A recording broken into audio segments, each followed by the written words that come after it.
எனக்கு அருமையானவர்களே, நேற்றைய நாளிலே நாம் பார்த்தோம், கர்த்தர் நல்லவர் என்பதை ருசித்து பாருங்கள் என்று சொல்லி.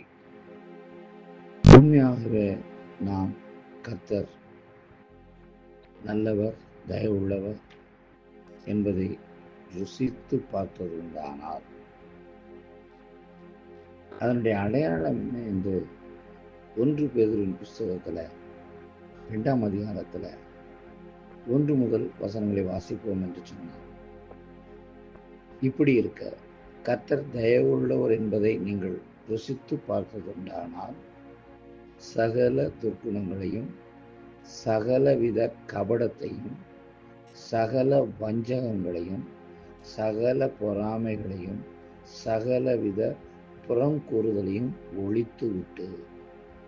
எனவே நாம் கர்த்தர் ருசித்திருப்போம் என்று சொன்னால் துர்க்குணத்தை ஒழித்து விட வேண்டியது அவசியமாக இருக்கிறது. கபடத்தை விட்டு அகல்வது அவசியமாக இருக்கிறது. வஞ்சகங்களோ, பொறாமைகளோ, புறங்கூறுதலோ நம்முடைய வாழ்க்கையிலே இல்லாதபடி பார்த்து கொண்டு அதோடு கூட நாம் கிறிஸ்துக்குள் வளருவது அவசியமாக இருக்கிறது. நாம் கிறிஸ்துக்குள் வளர வேண்டும் என்று சொன்னால் பேதுரு ஒரு நல்ல ஆலோசனையை கொடுக்கின்றார். 2:3 நீங்கள் வளரும்படி புதிதாய் பிறந்த குழந்தைகளைப் போல திருவசனமாகிய களங்கமில்லாத ஞானப்பாலின் மேல் வாஞ்சியாக இருங்கள். எனவே ருசித்து பார்த்தவர்கள், கர்த்தர் நல்லவர் என்பதை ருசித்து பார்த்தவர்கள், ஒன்று அகற்றப்பட வேண்டியது காரியங்களை அகற்றி பெற்றுக்கொள்ள வேண்டிய காரியங்களை பெற்றுக்கொண்டார்.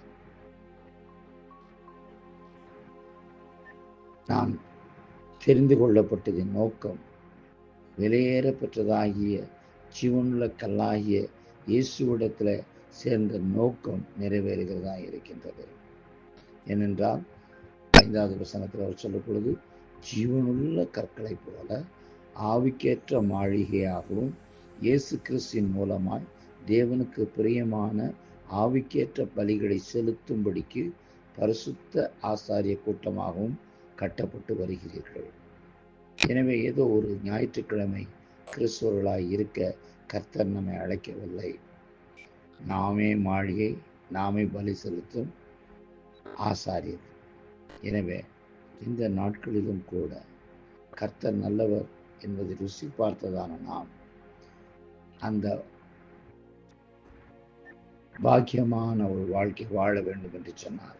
நம்மிடத்தில் காணப்படுகிறதான தேவன் விரும்பாததான, தேவன் அருவருக்கிறதான சகல புறங்கூறுதலை, இது புறங்கூறுதலை நாம் பெரிதான பாவமாகவோ தவறாகவோ எண்ணுகிறதில்லை. பொறாமையை விட்டு ஒழிக்கிறது இல்லை. வஞ்சகங்கள் நமக்குள்ளே இருக்கிறது, கபடு நமக்குள்ளே இருக்கிறது, துர்க்குணங்கள் நமக்குள்ளே இருக்கிறது. இவையெல்லாம் நம்மை விட்டு அகல வேண்டும் என்று சொன்னால் களங்கமில்லாத ஞானப்பாலாகிய தேவனுடைய வார்த்தையின் மேல் வாஞ்சியாக இருந்து அந்த வார்த்தை சொல்லுகிறபடி நாம் வாழுவோம் என்று சொன்னால் நிச்சயமாகவே நாம் ஆவிக்கேற்ற பலிகளை செலுத்துக ஆசாரிய கூட்டமாக தேவனை மகிமைப்படுத்தலாம்.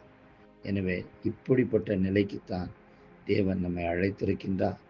எனவே நாம் அழைக்கப்பட்ட அழைப்பின்படி வாழ, வெறுமன கர்த்தர் நல்லவர் என்பதை சொல்லிக் கொண்டிருக்கிறவராக அல்லாதபடி ருசி பார்த்த ஒரு வாழ்க்கை உலகத்திற்கு கொடுக்க இம்மானுவேலாகிய என்றும் நம்மோடு கூட இருக்கிறதான இயேசு நமக்கு உதவி செய்வாரா. God bless you.